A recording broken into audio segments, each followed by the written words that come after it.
the most useless thing that a bodybuilder can do. I think bulking and cutting should be just removed from most people's habits. I think it's trash, I think it's useless, and I think it's counterproductive. However, CBum does it. I'm sure Ronnie Coleman does it. I'm sure most professional bodybuilders that compete does it. But why am I saying you should not do it? Because I do believe it is useless, but bulking and cutting are good for two reasons. And I'm gonna talk about it right now. But also, I'm gonna talk about why maingaining is a superior choice, why maingaining is just a lot better. You can build more muscle, you can look good 24/7, and you're probably wondering, why should you listen to someone like me? Because your haircut looks like shit right now. Like, what is this? I know, guys, my haircut sucks, okay? I just got a crappy haircut today.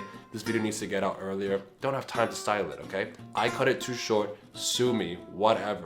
Now, why is maingaining the superior choice? I'll show you guys right now. This is me when I first started working out, right? I got down to a body fat that I love, that I look good in, something that's healthy, but also look good 24/7, and I built from there. I started off at 80 kg, so that's 180 pounds, and I built my weight up all the way up to 94 kg while staying at the same body fat. I look good 24/7, and I'm building strength and muscle. Maingaining is a superior choice. I don't know why people are against it. I actually know why people are against it, because these bodybuilders do bulking and cutting. Let's quickly talk about why they do it and why you shouldn't right now. So Chris Bumstead is one of my favorite bodybuilders. Many people love him, and he bulks and cut. Why does he do that, and why shouldn't you?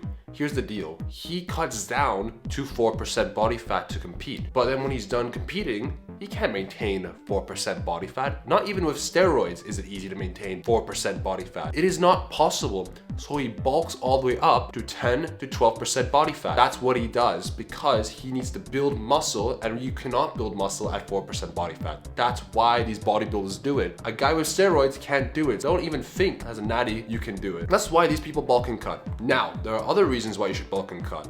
You start lifting weight. You are either underweight or overweight. If you're overweight, you should cut down to a body fat that's healthy. If you're underweight, you should bulk up to a body fat that's healthy. You see what I'm going with? Once you find a body fat that you like, from bulking or cutting, which is the only reason why you should be doing it, you should maintain it and build muscle and strength like that. This was me at 120 kg. I was overweight, I was fat, and I needed to cut all the way down to 10% body fat. I did this in 6 months. And once I did that, I maintained that body fat, and I built strength, I built size, and I built everything from there. Now, you still don't believe me, you still don't understand. Okay, I'll give you 5 reasons why maingaining is better than bulking and cutting starting now. Reason number 1, you look good 24/7. When you bulk, you may look bigger with a shirt, you may look fuller, you may feel better, but when that excess body fat comes in, you look like a pig, you look bad. You'll feel like an estrogenic goblin. It's just tragic, honestly, it's bad. Maingaining, you are shredded 24/7, but you're full. You have all the aspects of being cut and bulk all in one because you chose a body fat where you look good and you're healthy and you can withstand it. That's the beauty of it. You are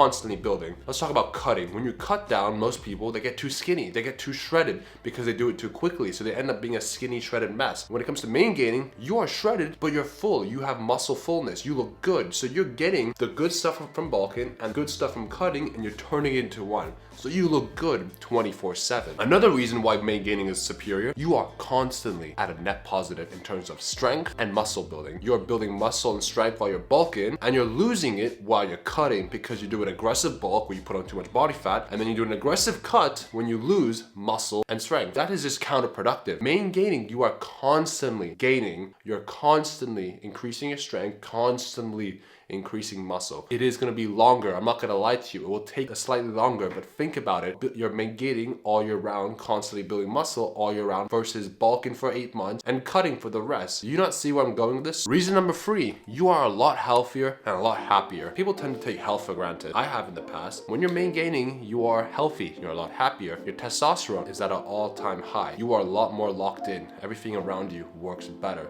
Trust me, I've been doing this for 5 years. I have seen what works, what doesn't. Reason number 4, it's a lot easier to cut down even more. So I just said you should not cut or bulk.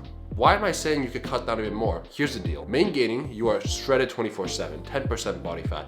But let's just say, all right, you want to get a little bit leaner for potentially a photo shoot, potentially a beach holiday thing. Well, you're already shredded, you want to get a little bit leaner. It's going to take you a short amount of time with 0 effort. The calorie deficit, instead of being 500, can only be like 150. That is the best approach. So you look shredded 24/7, you just do a little mini cut to get a little bit leaner. You see where I'm going with this? It is so much easier versus being overweight and cutting down and losing size, losing muscle, losing testosterone, losing sleep. It is just worthless. So that's the reason why I think maingaining is superior. I think that's why I think most bodybuilders should maingain instead. Now, bulking and cutting is good for two reasons. Like I said, you're a bodybuilder that went down to 4% to compete and now is bulked up to 10%, which is still shredded, by the way. Or you start off lifting and you want to find a body fat percentage to start your main gain, so you either cut down to that body fat or you bulk up to that body fat. It's so simple. Now, I'm not 100% against bulking and cutting. I do understand why people do it. I do understand why people like it. They might not care as much as I do, but for me personally and for most people, they want to look good 24/7. They want to build muscle 24/7, and they want to be happy and healthy 24/7. Main gaining is the superior choice.